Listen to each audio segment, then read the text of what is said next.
Las 9:20, sí familia, es miércoles, día de Mejorando la Casa junto a Kenny Monzón, a quien le damos la bienvenida.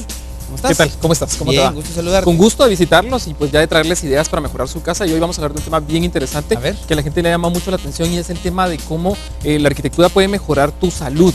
Y es que recientemente salió un estudio, te cuento Alejandro, de la Universidad de Illinois, que habla de cómo, bueno, fue un estudio que se hizo por décadas y ahora son los resultados de cómo realmente la arquitectura puede cambiar nuestra salud, puede mejorar nuestro estado de ánimo y cómo pasa en todos los ámbitos. Desde la ciudad, por ejemplo, una ciudad que tiene áreas verdes, que tiene jardines, hablemos está más oxigenada. Claro, no, dejar eso, puede relajar, puede reducir los niveles de violencia, es una cosa bien interesante, parques sobre todo, ¿verdad? Que de repente en Guatemala no tenemos tanto este acceso. Entonces es una ciudad con gente que confía más, que es más amable y se reducen los niveles de violencia e incluso de estrés en el tráfico. Claro. Lo sabíamos, lo imaginábamos, pero ahora sale un estudio comprobado, tiene mucha lógica, ¿no? Y ahora está cuantificado y pues sale este estudio muy interesante. Y también en la casa, ¿no?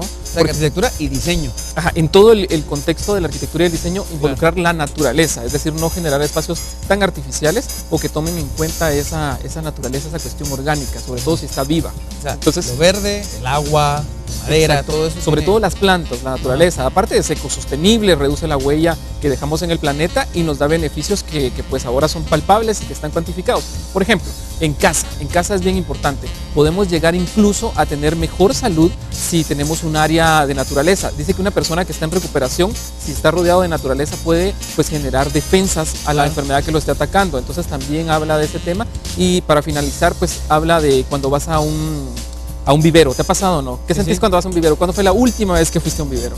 Hace rato, hace un par de años. ¿Y recordás esa sensación? ¿Cómo la sentías? Me sentí mucho mejor, mucho más relajado, mucho más oxígeno, sentía mucho mejor la respiración, que yo soy rinítico, me da alergia a ponerle, entonces siento mucha frescura cuando estoy rodeado de plantas. Claro, a mí me toca que de repente entro a un vivero y salgo de la ciudad y es como un oasis. Entonces ahí de verdad sentís la total diferencia del estrés y el ruido a un espacio con naturaleza. Habla este estudio incluso que cuando estás en un vivero puedes llegar a sentir alguna percepción de como cuando estabas en el vientre de tu madre. O sea, de veras habla de mucha relajación en la naturaleza. Entonces, pues para ver eso y para ver cómo nos sentimos en un vivero, ¿qué tal que vemos la nota de cómo elegir árboles para nuestra casa? Y vamos a ver esos viveros, que hay en Guatemala unos muy bonitos. A ver plantas en la casa entonces. Hola amigos de Viva la Mañana que siempre mejoran su casa con el equipo de Urbika. Hoy vamos a diseñar un jardín y para eso nos vamos a inspirar en la naturaleza que ven a mis espaldas. Son estos árboles coníferos, característicos de áreas frías. Me encuentro en Carretera El Salvador y ahorita vamos a entrar a un vivero que nos mostrará todas esas especies que nos van a gustar mucho para generar ese jardín. Acompáñenme. Ahora sí, estoy en un lugar clave a la hora de diseñar y de ejecutar un jardín. Y es que en Urbika siempre ponemos mucha atención a cada planta. Depende para qué se va a usar, depende del espacio en el que se va a utilizar, el clima que haya, el sol, los microclimas incluso de nuestro jardín, ¿verdad? Entonces hoy elijamos esas plantas. Vamos a elegir árboles que son columnares, que son, bueno, de diferentes especies. Comencemos con este que es el cedro limón. El cedro limón tiene una característica bien interesante. Su color es bastante amarillento y su textura es bastante tupida. Es un árbol de verdad muy vistoso, muy bonito y que si se mezcla correctamente con árboles que contrasten, por ejemplo con este columnar que tengo acá, que es muy delgado, muy esbelto, que con los años, por supuesto, porque este es bastante joven, con los años va haciendo más frondoso, pero mantiene su forma vertical, ¿verdad? Y eso le da una textura en contraste con este tipo de árbol muy interesante. Pero vamos a ver más de estos árboles. Estos árboles son bien interesantes, aunque vienen de áreas frías, los podemos tener en áreas de mucho sol, porque incluso les beneficia para evitar los hongos, son bastante propensos a ese problema. Aquí vamos a ver otra, esta es la cedrela azul. Esta planta es bien interesante, este árbol es muy interesante porque tiene un color azulado, ¿verdad? La textura que tiene es bastante más fina que las anteriores que vimos y tiene una estética impresionante. El crecimiento es bastante poco en el tiempo y eso lo hace un árbol bastante más exótico. Vamos a ver ahora esta que tenemos acá, que es una junífera rastrera. Lo interesante de este tipo de árbol es que su crecimiento se va por debajo de las otras plantas. Funcionaría muy bien como la última de las capas, que nos ayudará a que no se tape la vista de las del fondo. Tenemos otra más por acá al fondo y esta es la turulosa. La turulosa tiene esa característica de que son árboles que aunque crecen verticalmente tiene un movimiento muy interesante, ¿no? Tiene unas formas como curvas y eso hace que genere un volumen mucho más interesante que las anteriores. Y ahora sí, solo me resta darles estas 3 sencillas recomendaciones ya que elegimos nuestros árboles, ¿verdad? Una de ellas es regar nuestros árboles 3 veces por semana en época seca, ¿verdad? También hay que mantenerlos con mucho fungicida porque son árboles que tienden a desarrollar hongo y pues su tierra siempre tiene que estar muy abonada y muy airada, que es liberarla para que no se sature y la raíz pueda crecer. Yo los dejo con estas imágenes de cómo los jardines con este tipo de árboles se pueden ver increíbles. Veámoslas.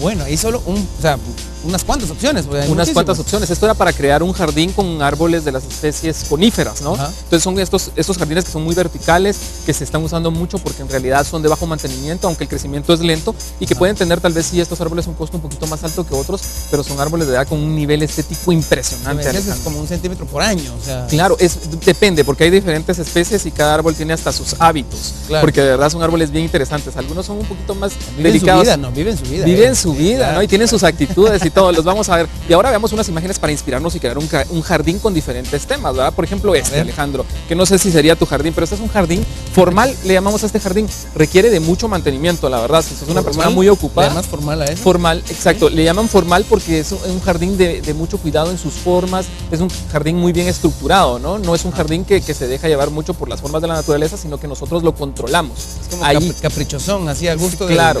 del dueño. Claro, pero sí es un jardín que requiere mantenimiento. Este es otro tipo, este es un jardín interior, es un jardín pequeño, es un jardín zen, ¿verdad? Incluye todos esos términos de la jardinería oriental, como pueden ser las piedras bolas, como pueden ser todo el agua que corre dentro de las plantas, que también es un tema.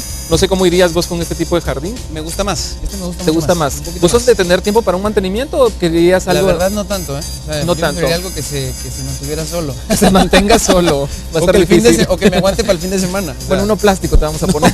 No, ya en serio, sí hay jardines. Por ejemplo, ahorita lo vamos a ir viendo. Este, por ejemplo, es un jardín como vemos en la imagen inferior, ¿verdad? Que es un jardín que trabajamos en Urbika con estos árboles que son muy verticales. Al fondo, pues encontramos un columnar, no requiere mucho mantenimiento. Obviamente, su fumigación y sus temas de abono, pero son árboles que no van a necesitar tanta poda como pasa con otro tipo de árboles, ¿verdad? Bueno, realmente cuando puedes costear un jardín así, regularmente podés también costear a alguien que te lo vea, ¿no? Que le dé mantenimiento. Tampoco es un tema inaccesible. Claro. Y eso es también de ir jugando con las plantas, ¿no? De valores más altos a más bajos, pero como siempre hablamos en Urbika, hay que controlar el presupuesto. Ahora, exacto, este es un jardín que hablamos de jardines en macetas, o sea, no todo el mundo tiene espacio. Por ejemplo, ahora que vas a un nuevo espacio, podría que no tengas un área de jardín tan amplia, puede ser un apartamento, entonces, ¿verdad? No. Entonces podrías crear ahí no hay. Un jardincito en maceta y de verdad que da una buena sensación. Hay un deck en la parte de abajo, mucha piedra de colores claros y los árboles en maceta muy controlados. ¿Qué tal? Podría ser el tuyo, ¿no? Podría ser, me gusta la idea. Okay. Y ahora vamos a ver un poco al futuro. Resulta que hay unos arquitectos y urbanistas que dicen que las casas del futuro no son como las que imaginamos, esas casas metálicas, high-tech, sino que va a ser más bien algo orgánico.